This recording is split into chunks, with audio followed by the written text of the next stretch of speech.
Welcome to Love Fitness Studios podcast, live from Manchester, UK, speaking to entrepreneurs in the fitness, health and well-being industry, sharing stories about the real-life challenges and hustle. Now, over to your host, Nick Phillips.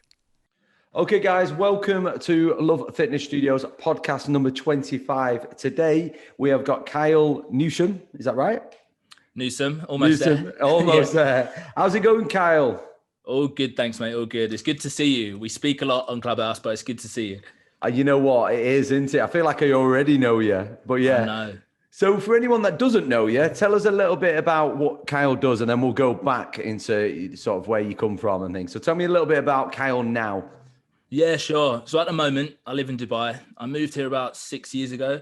And when I came, I got set up with my own digital consultancy. So what I do with that is I work with companies to help them get more sales online, get more leads, basically just to improve their overall digital strategy. I was also training people face-to-face at the time. So training people from other companies so they could do the same for their business. And then obviously COVID hit, a few little changes, and I've taken it online now. So I've got the online coaching side of things. And very recently I launched a program called Easy Come Easy Grow. It's basically working with business owners, consultants, coaches, basically helping them to build systems that they can scale their business. And that's one of those things that's quite close to my heart, because me starting off as an entrepreneur myself, I had so many challenges that I had to work through.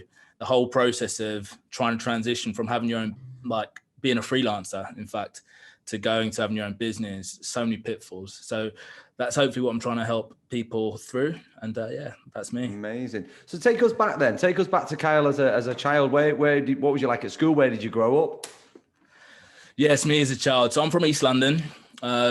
People miss the accent sometimes because I spent a lot of time away. But I grew up in East London, moved a bit further out into Essex, where I grew up with three sisters. And, you know, I've always grown up around women and that side of things, which has been fantastic. But really, as I was growing up, I was a mix between someone who is creative and quite out there, but also someone who's like really into his books. So in terms of personality, sometimes I'm really like to keep to myself. And I think just my whole journey, navigating life and things like that, I probably had a certain period growing up where I probably felt a bit less than, not really sure where it came from. My feeling is it's probably from school days. I think being someone who was into their books, but also one of the cheeky kids, it just meant I always got in trouble a lot. And essentially my teachers were just like, yep, you're not going to be anything. You make no effort. And I think over time, hearing that over and over again, I definitely got a bit of a chip on my shoulder. So yeah, I don't know. I just felt like actually now I've got to prove myself. So as I went on, as I grew up, I'll do stupid things. I remember there were certain phases where you had these things that came out on TV like Jackass, and amazing to watch, but a bit stupid when you start doing the pranks yourself. But that's the sort of thing I'd get stuck into, just trying to be an idiot. When it came to things like women as well, it'd be a case of going over the top, you know, trying to outcompete and stuff like that. Just so many areas. And I think it just came back to the fact that I was definitely overcompensating, but I didn't realize that until I got to a certain experience, which we'll touch on, because it just was who I was at that time. There was definitely the good side of it. It meant that it pushed me in my career. I went and studied in Southampton, studied advertising. I came out of that and it was horrific getting a job. I'd been sold the dream that you go to uni, you come out of it, you get a job as a manager and everything's rosy. But the reality is I came out, no jobs, really competitive. And ultimately, when I looked at the advertising industry, it's like there wasn't really space to get in. So I made a few pivots and adjusted. And like I say, I sort of went above and beyond and quickly climbed the ranks through, I suppose, trying to show that I was better than people. But that only gets you so far. I think, you know, it's all good having that persona and it will take you to a certain point. But at the end of the day, it was a bit of a persona that I had. Why advertise? First question is, what did your parents do? What job roles was your parents in? Yeah, so my parents, so in the early days, I remember they had a reprographics company. So basically a design company. So they'll be printing brochures, T-shirts and stuff like that. So they had their own business set up. So I remember yeah, definitely in the early days, being in the office, seeing them working, seeing them printing stuff. So I had that vision of them working for themselves and that being a way to do things. As things went on, that business closed. I can't really remember why, but they went and started working in their own career path. I remember to a point, I think it was around the time of, it might have been 9/11, when things happened around that and a few of the markets crashed. I remember around that time, my mum's job became a bit unstable there. So she actually went back and studied to try and just put a bit more security around her own path. So yeah, I'd say there's definitely a creative side of my background. My whole family pretty much quite creative. So there's a lot of graphic designers. My mum's like a branding consultant and she's an artist as well. So I definitely had that creative environment, which I think is good for me. It meant I was able to express myself. So I've always had this mix of being quite analytical and a bit creative as well. So yeah, that's my parents. So why did you go to uni doing advertising? What has attracted you to do that? In terms of advertising, I think really going through school, like I touched on before, there were a lot of classes where I didn't gel with the teachers. Yeah, I'd clash with them. But one of the teachers I did get on with, he was actually my media studies teacher, Mr. Thomas. And I remember he made it quite a good space. And I think it sort of highlights the power of having good teachers or ones that you connect with. It can really sort of shape the direction you go. As I was going through that, I realized that actually it's a good creative outlet. And I don't know, if I'm honest, I didn't know exactly what I wanted to do at that point. I was a bit like, I like being creative. I know what I don't like in terms of the class and some of the teachers. So let me just give it a go, see how far it can go from there. And the whole way, I guess, I was just winging it. I was sort of one of these people where I wasn't actually sure if uni was going to be the path for me. Had no idea if it would pan out. Again, just being told over and over that you're not going to amount to much. I didn't think I'd make it through. So it was just like, let me see how far this can go, to be honest. And it wasn't smooth. Even going through college, there were times where I was on the verge of just getting booted out of college. The academic system wasn't, and still I don't think is really for me in terms of conventional education, not really for me. So what was next for you then? What was the next stage? So you finished uni. What was the next bit? Yeah, so after I came out of uni, I felt like I was out in the big world and reality set in. So uni had sort of taken me so far, but I'd say it didn't really prepare me for the working world. So it was almost like I had to relearn everything again. I was like, okay, that stuff there, it was a great experience. I had great fun, great nights out. And then I realized that the working world is completely different. So yeah, I ended up trying to pursue advertising, didn't quite work out. So I got into a company as an intern. And while I was there, I was a graphic designer at this point. And I think it was the fact that I accidentally got sent an email which had everyone's salaries. And I was like, all right, maybe I should change path and what I'm doing. That's literally what triggered it. Wow. And I saw someone who she worked in a marketing role. And at this point, I had no idea. I didn't understand digital marketing. Like I'd studied advertising and we'd done a unit on digital marketing. But when I asked her, I was like, what do you actually do? And she was like, oh, you know, on Google, those ads that rank up top, like I make that happen. And I had no idea what she was talking about. I literally was just like, right. So what year? What year are you talking about with this? When was this? I can't even remember off the top of my head, but this was literally my first year out of uni. Was fresh out of there. And it was just the online space wasn't really something I knew about. But yeah, I think it was partly the wanting to progress quickly. I looked around the office and thought, yeah, if they're doing it, I can do it. So that was my mindset. So I'm very much like, if I've got an idea in my head, I'll lock in. So I went away, done my research, basically self-taught loads of things around marketing. So SEO, paid marketing, all that sort of stuff. So by the time I moved to my next role, I went in as someone who was quite strong, went in as a manager role. And that was, I don't know, that's pretty much how I got through most of my career, just being like, if I don't know how to take on a problem, I'll just figure it out myself. And that was like a big theme for my whole life, was just going into my own space. If there's any challenge, anything I couldn't do, let me try and figure it out alone. And And I've spoken on this quite a bit. There are things that are amazing to take on alone.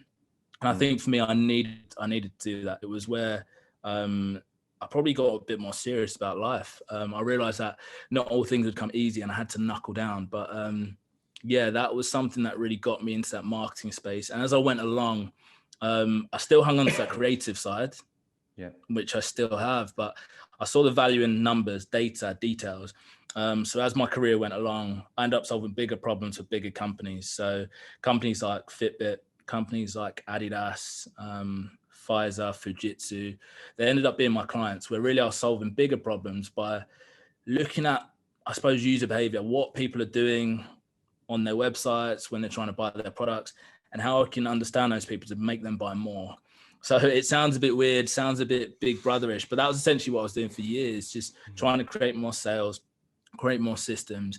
And I found it interesting. It was doing that type of thing. You end up running a lot of experiments. So I was like competing with myself. So again, it was a case of, all right, so I've done this, amazing. I've doubled their sales. What can I do to beat that? And that was my whole mindset for years and years and years. It was competing with myself, running new experiments. To explain it, a bit like on Netflix. If you go onto Netflix, years ago, Netflix looked like a different place. So if you went on there, obviously you'd be able to watch some videos and whatever else.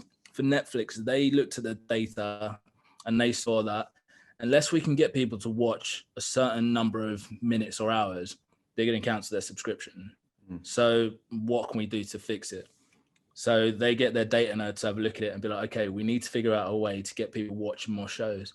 And as you know now, if you put on any series, it just plays into the next one. It cuts off the beginning and end. They didn't get there straight away. That would have been a number of like experiments and like understanding how people do stuff, understanding user behavior. And then they get to the product. So they're always testing stuff. Facebook, always running testing experiments. That's essentially what I was doing as a job. So did you had no sort of mentors, or you spoke briefly that you loved books? Was it business books you were listening to? Was it self-development books, or was it just literally you would solve it out in your own head? Yeah, because that's impressive when you roll off them sort of brands you've been working with. That is very impressive, Kyle. Yeah, appreciate that. For me, when it came to books, initially, I was, big into fiction and stuff like that. I was, again, just a very curious kid. I remember at a really young age, I can't remember how old, but one of the first books I remember reading was probably Lord of the Rings. And it's like about that thick. But it was one of my favorite books, which I ended up rereading when I got older. And I was like, how on earth did I read this as a kid? But that was like my initial, I suppose, love for books. I was just into it. And I loved the idea that by reading a book, you could put yourself in the mindset of someone who you'd never cross paths with. So then that sort of transitions into me reading business books. And again, it was a case of I would read a certain business book and it was almost like getting a snapshot of what they were thinking or what they'd experienced without flying across the world to go next to them and talk to them. And I find it fascinating, and it's still why I make a point of reading quite frequently, because, it's hard. Like when you're in your own bubble, you've got your own people around you, like people, it's great. We normally curate a circle, which can work well for us, but it's always going to have its limitations. Your friends are not necessarily going to be your mentors. Your family are not necessarily going to be your mentors. So at that stage, I didn't know how to get a mentor. I didn't know anything about business coaching. I didn't know officially about sort of mentoring. And I suppose as I was going through my career, I probably didn't feel like I could afford it. I was starting out my career. I was ambitious. My first job, I was breaking even because I didn't move back home after uni. I literally was straight out there working, paying rent. So that was tough. I remember looking when the salary came in and I was like, right, so I've got to last for 4 weeks on this, which is left. It wasn't easy. And I had a relationship at the time with a girlfriend who, she wanted to go out for meals and stuff like that. And I was like, all right, this is pretty tough. So I always stayed this mindset of learning and trying to develop myself. And yeah, I think it was sort of key to my journey. Amazing. You're such a good talker, by the way. So what's next? What was next after that then? So you worked with these massive businesses. What was next? What was the next big jump? Yeah. So when I was working for some of these big companies, like I say, it was, in one respect, it was really fulfilling. I was like, yeah, look at me. Like I've got people from these massive companies that I've looked up to, and they're coming to me asking me, okay, what can we do better? So I actually felt like I was in a good position. But one of the things that came as a byproduct of me pushing the boundaries, trying to climb the ranks and stuff like that, and building up this persona of being someone who could do everything, was that at a certain point, I don't know, I got a bit introspective and was like, am I good at the things that I think I'm good at? And like, what is this persona? Who is, it's great on nights out, it's great in certain situations, but for some reason, I don't know, I just got really introspective. And around the time I was thinking like that, an opportunity came up. So I was actually supposed to move to the States with the agency I was working with at the time. And the plan was for me to fly over there, set up a department, doing what I do and grow the team. But the visa process took absolutely ages. So while I was waiting, there was an opportunity to take part in a social experiment for a TV show called The Island of Bear Grylls. And yeah, I was in a stage where I was trying to figure out who I was, trying to figure out if I was good at the things I thought I was good at, which mainly in the line of work I was doing, it was problem solving. That's what I identified with, because people would come to me and be like, how can you figure it out? But I was like, I'm always behind a computer, literally sat at the desk most of the day. At best, I'd get down to the gym, but other than that, it was always in an office. So I think I saw something that was like, do you reckon you can take on this challenge? I think it was partly bravado, being like, yeah, I can do anything. So I signed up, and 80,000 people applied. So I had no idea I'd ever get through. Literally, I signed up and just forgot about it. Just thought, yeah, we'll leave it. And I remember they got back in contact, and I'd actually booked a holiday to Ibiza, and they said the auditions land on this day, which was like halfway through the holiday. And I was like, what are the odds of actually getting through? Like, do I just sack it off? I didn't know the numbers of people applying, but genuinely, I didn't feel like I would get through, as in like, why me? Like, to this day, it's still like, why me? But I was like, you know what? I'll give it a go. So I changed my flights. I told the boys, sorry, I'll meet you guys there. They didn't really know why I changed the flights, but I cut the holiday short. You probably don't need too long in Ibiza anyway. And yeah, I went along to it, and it was like the most intense day of like quick fire questions. And they'd go through and they'd be like, okay, thanks for coming. You're going home. You're going home. You two come along to the next round. And I think it was like 4 or 5 stages. And then we got to the end, and they'd narrowed a few people down, and they just asked us to record a video. And they said, we're going to send this off to the producers. If you're successful, we'll be in contact. And then I didn't hear too much. Again, I sort of went on my holiday to Ibiza, had a great time. And I've just put it to the back of my mind. And then just one day I got a phone call, and it was like, right, we're not promising you anything. And it's not to say you're part of the process, but just in case it does come through, we need you to go along, get your vaccinations and stuff like that. And then we'll just let you know the process. So as you can imagine, it was a bit of a weird time. I was like, what is happening? And then it just seemed to fly by. Before I knew it, I was on a plane over to Panama, doing survival training with Bear Grylls. It was so surreal. Yeah. Wow. So did they tell you where you were going, or was it literally you'll find out when you get there? Or no idea where I was going, no idea who I was going with. They kept it very secretive. So I remember being at the airport, and there was someone who was almost like our handler, and like I didn't know exactly who I was going at, but they kept us separate. So they tried to keep it a mystery the whole time. Even the seats on the plane. Were they filming you then, or were they filming you? No, go on. No, talk me through the process. This is amazing. Yes, they weren't filming us, but after we'd gone through, we'd done our medical, we'd done a bit of video training before obviously going to the airport. And then we get to the airport, and the person looking after me was like, okay, wait there. And then she'd go off, and she'd keep going off. And what it was is there were probably 4 people at the airport who she was looking after, but they sat us completely separately so that we didn't get to know each other. So I think the whole principle behind the show is really, does the modern man have what it takes to survive with everything stripped away? And they wanted it to be quite a raw, true experience. They didn't want people to turn up who were mates. So they kept us separate. We didn't talk to each other. We didn't sit next to each other on the plane. Even when we stayed in the accommodation when we got there, they put us completely separately. After a certain point, we've sort of noticed a few faces who were on the plane and still there. But yeah, we weren't allowed to talk. So the first time we actually really spoke was when we washed up on the actual island, and we were like soaked through some stuff that I tried to smuggle onto the island, absolutely ruined and wasted. But yeah, it was definitely the start of a crazy adventure. Yeah. Wow. So talk us through that adventure then. Talk us what you learned. Take me back there to the island. Yeah, so yeah, landing there and turning up in the South Pacific, it was a weird, surreal experience. I remember when I first got there, it was almost like it didn't feel real. I remember for the first few days, I was still having like phantom phone vibrations in my pocket. It was so bizarre. But, you know, you've got 14 lads who have turned up on an island from different walks of life. We are all wearing very, just basic stuff because we've basically turned up with the clothes on our back. We've got one knife, one machete. We've got 24-hour supply of water. And the good thing about that part, I suppose, is it put us all on a level playing field. We didn't know anyone's history. You didn't look at someone and say, oh, they're better or worse than me. It was you just had to take people as they showed up.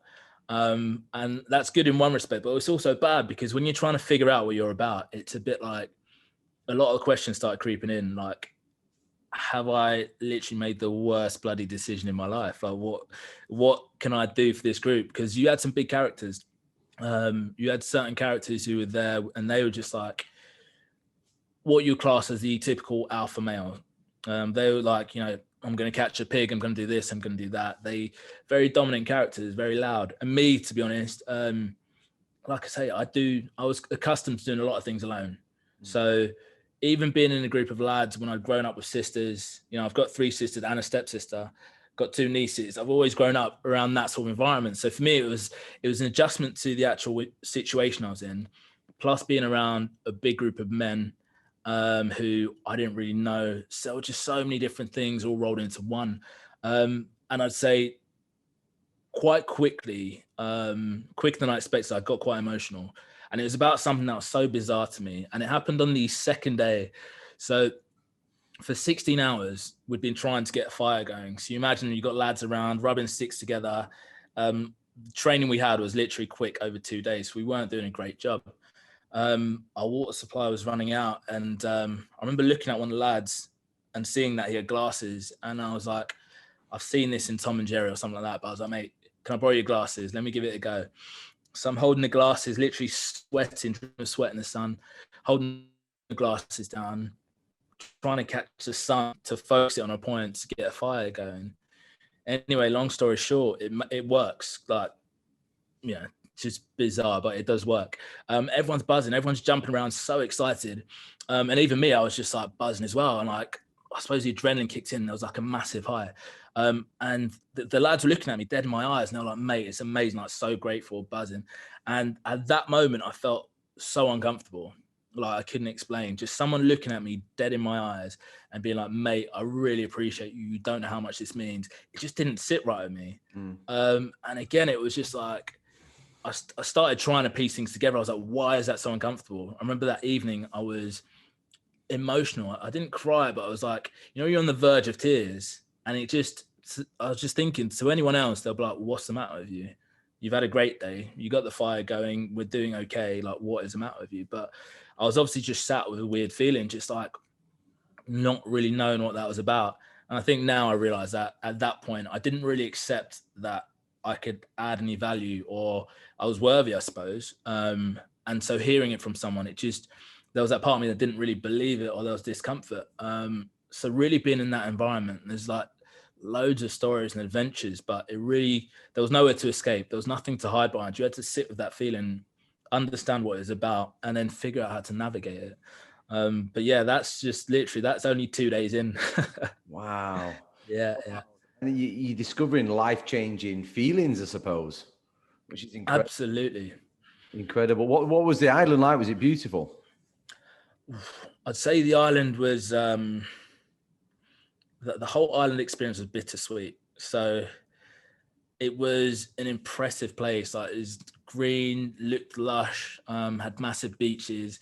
Some of the days were amazing. You'd wake up and you'd look out and you'd see whales, or you'd be going to sleep and there'll be like fireflies around you. There were like loads of stuff around, but also it always felt like something was trying to kill you, like in a weird way. So I remember this was about halfway through our time on the island, and we were there for 6 weeks. I was walking through and I saw some lemons on a tree, and I was like, amazing, because we hadn't eaten anything for weeks. Like we were eating snails, limpets, like hermit crabs, like disgusting stuff. And I found a lemon tree and I was like, this is so bizarre in the middle of the jungle.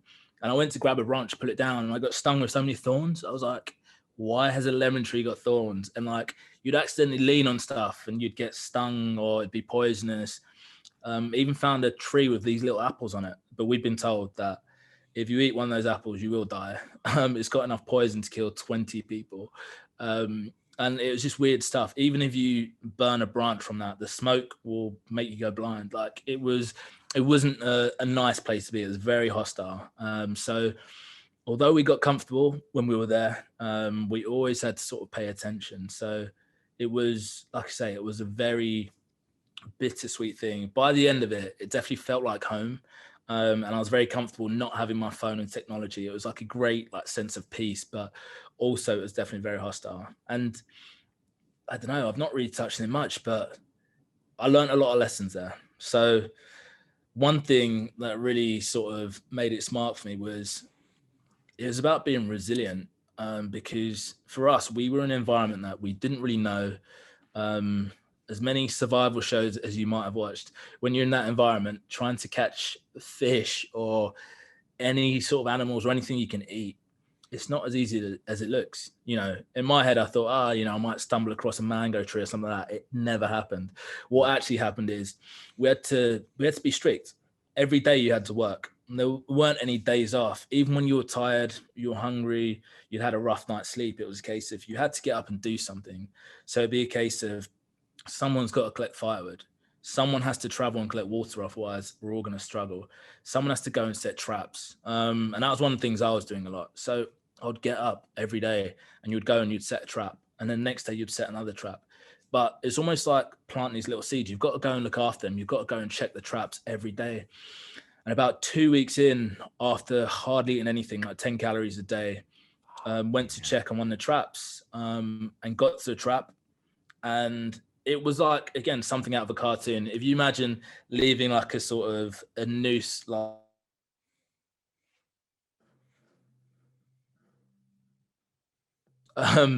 that's literally what we used to there. Sorry. Yeah. Go on. What? Just take me back. It was like it just froze a little bit. Then what was it like when you take me back 10 seconds? Yeah. So I've been setting these traps, and I created one which was a bit like something out of a cartoon. Imagine you've got a rope hanging from a branch. You create a massive circle and put some bait in the middle of it. So it looked ridiculous. But one of the days we went back to check it, and the rope was going off into a swamp, and it was so tight.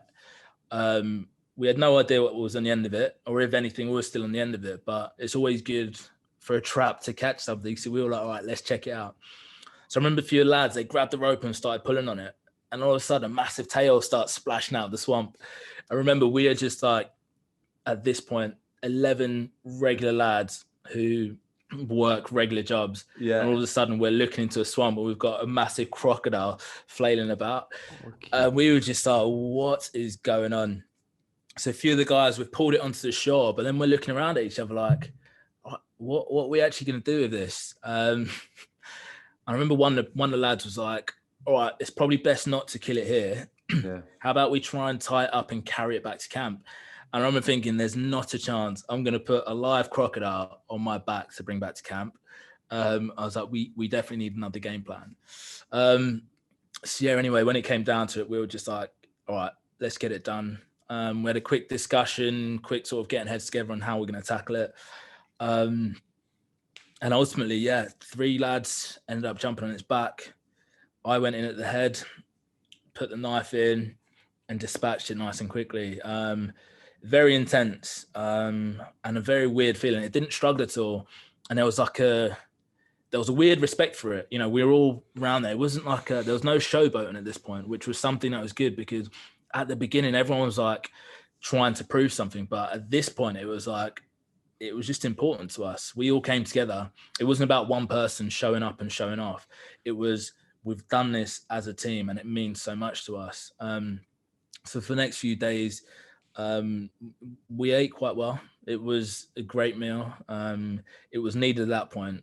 In the whole journey, in it's 6 weeks, I lost 23 kilograms. I was going to ask you that. Wow. Yeah, so it's quite a drastic weight loss. And even though we were eating protein at certain points, we got better. We started catching fish. We got the crocodile. We caught a caiman alligator at another point. But we didn't have enough carbs. And that was the main thing. Just eating protein and not covering the other macros. We were just wasting away. So it was very taxing. And obviously, the more we went on, we had to keep working. You're losing weight. I could barely pick up my feet when I was walking down the beach. And again, I just saw that everyone was different, but everyone hit a bit of a breaking point at some moment. Everyone had their own little personal challenges where, again, you'd see someone that you thought was just strong or amazing at certain things, and they would get to a certain point where they were just having a bad day.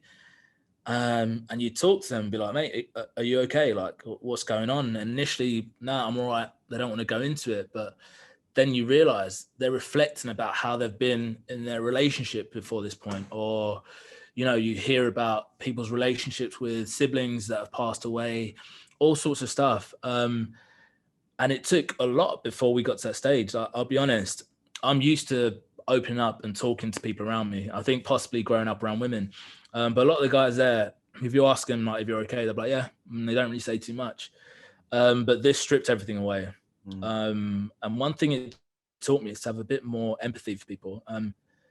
I realized that there are things that I'm good at and also things that I'm not so good at. And who am I to judge someone else for the areas they're not good at? Because that exposed me as well. I realized I was good at problem solving, even when I'm not behind a computer. But I realized there were some things that I have to give people massive respect for, and people have been through different stuff. And really, that's a true sign of strength as well. That resilience, where people have been through these emotional journeys, even outside of that environment, and they showed up. We had guys who were a lot older than I was at the time as well, and they were absolute troopers. So, I've got massive respect for people who they can keep showing up. They can take whatever they've been through and use it to try and push themselves forward. It's not easy, but that's what we had to do. Amazing. Absolutely amazing. I've got a few questions about, so with the 11 blokes that are on there, did you have was there any bad energy? Was there any fist fights? Was there any of that? For how many weeks were you on the island? All right. So when we turned up as 14 lads. Okay. And we weren't told how long we were going to be there. So we had a certain window that we knew it was in between. But they didn't want us to start preparing to leave, because what they found is if they told us it was going to be 4 weeks, for last week, we'd put our feet up and have a holiday. So they literally kept it open for us. And like I say, we started off as 14 lads, but by day 3, it was a struggle. 3 days in of having no food, it's outrageous. The thought of even lasting 6 weeks now seems crazy, because 3 days is like the hungriest I'd ever felt, having no food, and you actually have to do work. Like, we're carrying stuff. We're like cutting wood where, there's not paths laid out for us. We're literally having to carve our way through the jungle. And 3 of the guys, they left on day 3. So we went from 14 guys down to 11. I think, again, at that point, we all sort of got our heads together and we were a bit like, this is bloody hard. Like, it's tough. And the only way we're going to get through it is if we stick together. So if you guys are in it, I'm in it. And also, one of the things that drove me is partly the competitive side, but I'm a bit like, if someone else can do it, I can do it too. So I always felt like I'm not going to be the person who taps out. So if there's other guys around me, I'm going to keep them going, and that will keep me pushing forwards. That 6 weeks was a journey of really, again, figuring out what our strengths and weaknesses were, really figuring out who we could rely on for certain stuff. There were definitely personality clashes. I clashed with a few guys personally, and it was a mix. So with some people, it'd be a clash because you came from completely different walks of life and you just didn't get each other. So I remember one of the Yorkshire lads, he looked at me, he was like, saw me as this young southerner wearing pink shorts. He was just like, what are you? He just didn't get me at all. We had to sort of exist in the same space, but there was natural friction until, it flared up at one point. And it was around sort of, I remember there was a conversation around manly tasks and whatever else, and that created a bit of friction because, again, you had different mindsets. Someone being like, "Oh, this is a man's job. I'm fishing. Cooking is a woman's job." But again, the reality is, when you're in a survival situation and you've got a team, people have got to play their different roles. So I remember thinking about that, being like, not that I felt sorry for that person, but I was like, I actually feel stronger that I'm a more accomplished person in terms of I don't really see things as black and white as that. Like, I'm happy to hunt, kill stuff, and do all of that. I can cook as well. I felt like I had more of a spectrum, but it was just different generations, different mindsets. It didn't get to any fist fights, but definitely it got close. Tensions were high. And again, when you're dealing with starvation and you haven't slept very well, you've been woken up at like 3 a.m. in the middle of a storm when you're laying on the ground and you've got no shelter to go to, like, it puts you in a bit of a stinking mood. And funnily enough, when you're in that environment, you can tell before anything's going to bubble up. Like, there's just something in the air. You just know, it's not even said or mentioned, but you know, like, at some point in the next hour or so, something's going to blow up. And the majority of the time it was trivial stuff. But I remember one of the key things, one of the early arguments I had was, it was someone who, they didn't really get my contribution at that point, if I'm honest. So every day we had a team meeting around the fire pit. We didn't have a leader, but we'd change every day, like who would sort of divvy up the tasks. And quite early on, I think I showed myself as one, good at finding stuff. For some reason, I would just come across, I don't know, like I found our only carb source, or I found the lemon tree. I found the pot that we end up eating our food out of. Just random stuff. I was just really observant. So what that meant is when we were divvying up tasks, people would be like, okay, well, you're good at that. Can you go and do that task? And if someone was good at fishing, you'd probably get them fishing a bit more. But what that meant is there were some people who were on tasks which weren't, I wouldn't say they weren't the best, but it's like they're all key tasks. Some are hard, some are more physically hard in terms of you're having to chop wood. So that's quite a hard physical task. But then you've got a task like you're out there foraging. You have to go for miles through dense jungle. So in terms of walking, it's physically tiring and you're looking around like different levels. And I remember a clash with a guy because he was just like, you're out of camp all day. I don't know what you're doing. I know that I'm here chopping wood and whatever else. So again, it's like this whole thing of people having to prove themselves. Like, what are you bringing to the table? So that created massive tension. We had a bit of a bust up. And then for me, the way to deal with it was like, all right, you come out of me. Like, I've set loads of traps. I've set about 15 or whatever it was at this point. You come out of me for one day and do what I'm doing. Another day I'll do what you're doing. And that was the first and last time he actually came out of me on the task that I was doing, because literally it was covering so much mileage on that island. You had to remember where all the traps were. Remember the day that I went out with him. I found a spot where it looked like there'd been a pig or something foraging. So I was like, okay, I've got to build a pig trap here. And I'm no trap expert, but it was a case of trying to figure out, as in, what can we do? So we're like cutting wood in the dense jungle, sweating. Again, we're hungry. It takes it out of you. And after that day, it was almost like there was a mutual respect was established. It was a case of, okay, all right, I actually see you. I see the value you bring. It's a different task, but it's no more or less than what I'm doing. I think that's what it took for us to actually get to a stage where we got on. One of the other lads he was great when it came to fishing, although he says he hated it. But me and him connected quite late, and this is the Yorkshire lad, because we weren't really close for a lot of the time. But then it got to a stage where, because he was good at fishing, everyone was like, okay, you're the guy who's going to bring back fish. And there were days where he could only bring back 2 fish, and that's between 11 guys. And that's all we would have to eat for the whole day. So his mood started to fluctuate because he was dependent on for that task. And I think he had a really bad day. And then again, he came and spoke to me, and he was like, I actually understand now. He was like, I sort of took it for granted, but we always expected you to come back with something or to find something or whatever else. He was like, there's this expectation on you to be that guy that brings it back. And I've had the same thing when it comes to fishing. And he's like, it's burnt me out. It's drained me. But it's like, now I get it. And again, we connected after that point, because I genuinely remember feeling guilty. There was a certain period of time where we were cooking food, but we were losing so much weight because any fish we had, we were cooking it straight over the fire. So it was burning all the fat off. We were losing weight. So we desperately needed something so that we could like put in a pot. So at the minimum, at least keep hold of some of the fats, have soup or something like that. And I made it my mission to find it. So I trekked that island. I can't remember how big it was now. I remember 3 days on the bounce. I was going basically around the whole island. And whenever I came back, I sort of felt, I don't know if it was like a depressed sort of feeling, but I was so bummed out. I was like, this is where I'm supposed to shine. This is where I've been delivering stuff. I was like, I'm not going to let it beat me. But there was this expectation that you're the guy to bring it back. So when I did eventually find something, and it was like a horrible rusty bucket, but it worked and it lasted the whole time. I came back, and again, it was like, yeah, I've delivered, and it sort of lifted things a bit. But that pressure of being that person to deliver and find that stuff, it was heavy. It was Incredible stories, Kyle. Absolutely incredible. I could listen to this all day. So what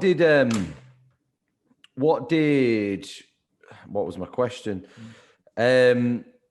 So was it like an SOS call that you could make, or what was there any, if you ever got into like really bad situations? That was my first question.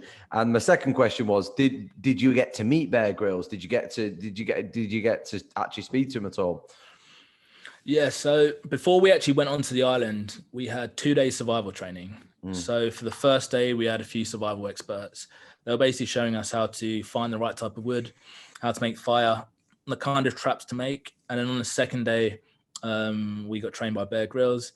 They brought in a few animals and showed us, this is how, if you see a pig or a wild boar, this is how you should try and capture it in a trap. This is how you should try and handle a crocodile. If it's over 6 foot, leave it alone, which we didn't listen to because ours was like 8 or 9 foot. Shit. Yeah, it was pretty big. So he trained us at that point, and then he took us to the island. So then, when he dropped us off, one of the things that we got told was certain things we're not going to be able to help you with. And we were like, what do you mean? And he said, well, there are some days where there's going to be a storm. It's stormy season. They're like, if any of you get injured or washed out to sea or a few things like that, we are not going to be able to help you. If you're out in the sea and there's a storm, at best, we're going to be doing body recovery. So we're like, okay. They did give us an emergency radio. They said, if anything does happen, send us just call us on the emergency radio. Or if there's any issues. So if they know the currents are really strong, they will just tell us, don't go in the sea today. Again, if we do go in, it's at our own peril. And they said, we'll be doing body recovery. And that probably, again, there was a moment where I had a bit of a rough experience out at sea. And I'm no swimmer, like literally an awful swimmer. So this is probably one of the worst places for me to be, especially as I've decided to go out on a raft with one of the lads to do some deep sea fishing. So I don't know if you can imagine it, but it's like a load of wood with plastic bottles tied to it floating out in the sea. It looks great for what we had with us, but it doesn't really look seaworthy. Anyway, I'm out for the afternoon with the older Yorkshire lad, and it's a surreal moment because, again, we'd come from these two different worlds where we didn't really get on. And this was a point where we were sort of coming together and bonding. And I remember just laughing at the fact that we're lying on this wooden raft floating, fishing in the sea. And again, me in my pink shorts, him being like this older Yorkshire lad, we'd never be in that situation. But we really connected on there. But it took a turn because as we were coming in, we got caught in a current and our raft was getting washed away. And I didn't realize at first because we were trying to row back and I looked on shore and there were two lads and then I could see they were sort of moving further away from us. So I was like, Vic, mate, like, let's give it someone. He's like, mate, he's like, fucking row. So we've started rowing as hard as we can, trying to go to shore. We spoke to the lads and they didn't realize. They were like, why are they rowing away from us? And then I think the pennies dropped. So they've jumped in, swimming out. We're trying to row in. We're battling against the current, which is trying to wash us away and around the island. I should have been more scared than I was, but I think the adrenaline just sort of kicked in. So I'm just like giving it some, and we couldn't get back into our bay. The current was too strong. So the best thing for us to do was to try and basically crash it on the headland that was sticking out. Otherwise, we would just got washed out. So yeah, it was ropey. It was a team effort. The guys trying to pull us in, we're trying to row. And all of a sudden, these big waves have come in, and the raft is literally getting spattered against the rocks. So each time we get battered against the rocks, you look around and there's like a load of plastic bottles washing away. So the raft is sinking. We're getting smashed against the rocks. Again, at this point, I wasn't really thinking too much of consequences. It was more a case of, let's just get in. We're going to figure it out. Fortunately, we did. We managed to get in. The raft was in tatters. But yeah, massive appreciation to the guys around me, because I'm an awful swimmer. So if it had gotten much worse, I would have had problems. But I think it was that reminder that there was so much stuff, even when you were having a great day or just relaxed, there was always some way where you're sort of very close to death, whether it's being washed away, smashed against the rocks, poisoned, something. We were always on high alert. And one of the 11 of us, he actually had to get flown off the island, because on the daily water run that we had to do twice a day, we had to climb across these rocky headlands carrying loads of water back. And one of the days he was coming back, the tide was in quite high, and he slipped off the rock, fell down, cut his arm open, and it cut through a bit too deep. Got in the emergency radio. We do have 2 guys who are medically trained as part of the team who are surviving, and the guy was like, "Yeah, I think it's gone too deep." So I think this was in week 5. He actually had to fly back to Panama, but he's an absolute hero. I class him as one of the lads who made it to the end, because he was amazing. I've no doubt he would have made it to the end. I've got a tattoo, which is actually, it's these lions hairs, 11 lions, which is for the 11 that survived. So it's almost like counting down the days, and also little tributes to 11 of us. But it was like I say, a dangerous, wild experience. Never really knew what to expect, but it was amazing having the team around you. And incredible. It's not a memory or thought that leaves you. Wow. So what was amazing? What was the first thing you went for when you got off the island? What was the thing that how did you feel once you got off the island? What was the first food you went for? What was the thing you were most looking forward to? Was it a beer or what? So go on. Yes, when we got to the end of our time, it was a weird feeling. I remember we were all sat around the camp, and again, we didn't know when we were leaving. We were just sat around there as normal. And then we heard a little noise, looked out at sea, and we saw a little boat coming in. And it was Bear Grylls. He was coming back. He's hopped out. And then a few of the production team or support team, they came out to greet us. And it was a weird feeling, because obviously after 6 weeks of being there, we were like, I don't know, we were a bit feral. We were a bit like, what are these lads doing in our camp? We felt very territorial. To them, they were just walking over like stinking like twigs and shit and stuff like that. For us, that was our home. We were like looking, being like, oh, what's he doing in our kitchen? And to them, it was just like bones on the floor. So that was just it was definitely a weird time.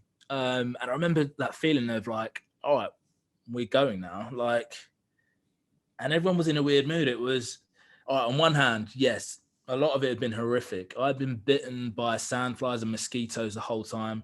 They were more scary than the crocodiles for sure, because they were persistent and they just didn't stop. But the feeling of leaving was a bit weird, because you sort of became attached. You came used to your routines.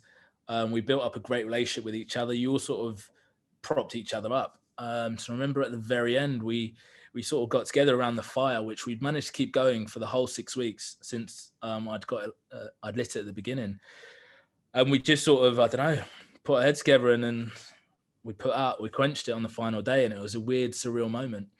And then we've jumped on the boat on our way back, and everyone was in a weird sort of quiet mood, partly happy that we knew we were going to have a good feed, but also feeling a bit weird. You know, we looked around at the other people who they looked really fat and pasty to us, but obviously we were the ones who had changed because we'd been sat around the fire for 6 weeks. We were like black and sweating and stinking. All our clothes that started like pink and blue, they're all like some sort of shade of brown.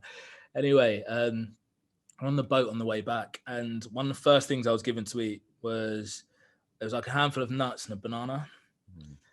And I remember, like, weirdly, I got quite embarrassed about this because they'd handed it to us. And I bit into the banana, and I didn't expect how sweet it was going to be. Like, bear in mind, we'd only eaten like salty or sour stuff for 6 weeks.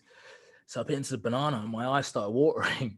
I was just like there, and the guys had filmed me, and it looked like I started crying after eating a banana. And I was just like, to this moment, I still have not tasted anything as sweet as that. It was just like taste buds were just going off. So that was amazing.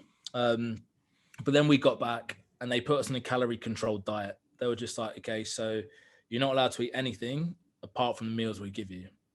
And the meal turned up and it was like a chicken breast with some rice and a few vegetables on the plate. And it was different to what we were expecting. We thought, all right, look, we've put in a graft here. We've been through some shit. We need a proper feed. And then it looked a bit disappointing, if I'm honest. We looked at each other and we were just like, one chicken breast, is that it? But then we had these weird habits that not even habits, but we picked up like the ketchup. I remember putting on a load of ketchup on the rice, and then I'd put on like barbecue sauce as well. Every condiment that was on the table, we put on top of our plate. And we were just in this weird autopilot mode where we just needed stuff. So although we thought we were fine, we were just like eating weird stuff. I remember we would eat like, if we saw like a sachet or packet of butter, we'd scoop out and eat it. Just anything. Like, it was so bizarre. And we had this weird thing where if we were ever in a space and someone put food down somewhere, without even looking, we knew where the food was and we would naturally start walking towards it. So I remember I was talking to Bear at one point and he was just talking about his experiences in the wilderness and stuff like that. And I remember they started serving food and I just started backing away from him. So I was still locked in, looking at him, talking to him. And I started just edging towards it, reached over, took a handful in the pocket, took another handful in the other pocket, still while I'm talking to him, maintaining eye contact. But everyone was like that. We were just like so in tune with where any food was, I would go and find it. And it was just bizarre. And we all got addicted to sugar. We did sneak out one night for steaks, cocktails, beers. I mean, I was going to say it was the worst decision. Great decision at the time, but our bodies were definitely not ready for it. The next day, we were wrecked. I felt like my stomach was going to burst out of my chest. Obviously, your body needs time to adjust. We didn't give it that time. So we were in pain the next day and also couldn't sleep again. So I had sleep issues in general because I was sleeping next to the fire. So I was waking up every hour for quite a few weeks. But then coming back and having sugar, which was like the maddest stimulant ever, I just couldn't sleep. It was so bizarre. But yeah, good to be back. Couldn't remember how to unlock my phone. But it was all a weird, beautiful experience. Wow, Kyle. Honestly, I could listen to this all day long. So what was the biggest things you learnt on the island? If you had to say that was like the massive life lessons, what was the biggest thing? I think we're going to have to do another podcast because we're nearly at an hour. I'm not even touched on what you do now. So let's finish up about the island. And like I said, I want to get you back on because you're such an amazing speaker. But what was the biggest thing you learnt about that whole survival experience?